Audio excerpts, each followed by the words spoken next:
Hello everyone, it's me Alex and welcome to a brand new video. Today I'm going to be doing a quick video on how to use your voice assistant, Siri, or your Google Assistant with the Cell2Jack adapter. So I currently already have the Cell2Jack adapter to connect it to the back of my home phone base. I couldn't bring it today because it's already all set up there and I don't want to move it around and I can't unplug the power for now.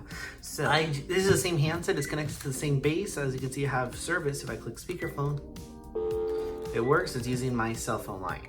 So super easy, quick video. You just want to make sure that it is connected. So if it's, when you click speakerphone, it says phone is not connected, then you want to go down to your Bluetooth settings. Let me just show you right now. I'm going to click on Bluetooth and you want to make sure that the Cell2Jack is connected.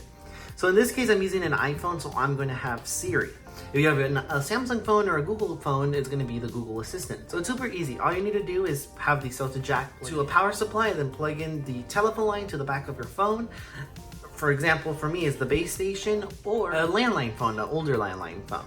So to activate the Google Siri or your voice assistant, you want to click on speakerphone on the handset or whichever phone you're using. You want to click on star. You can see it open Siri. Hey Siri, what's the weather like in New York?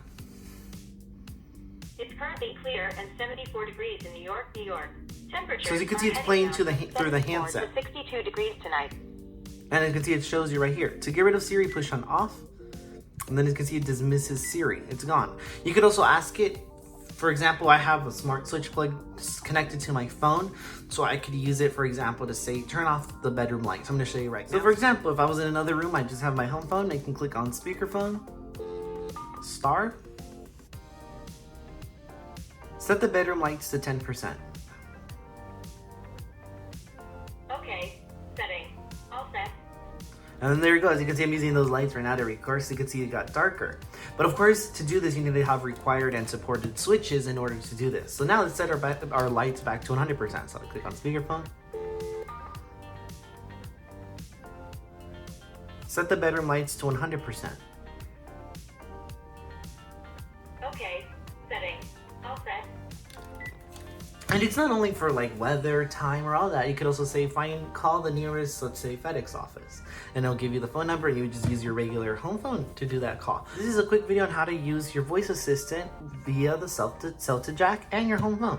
Thank you so much for watching. I hope you found this video helpful. If you did, please give it a thumbs up, subscribe, and turn on the bell so you can get notified every time I post a new video. Thank you for watching. I'll see you guys next time in my next video. Bye!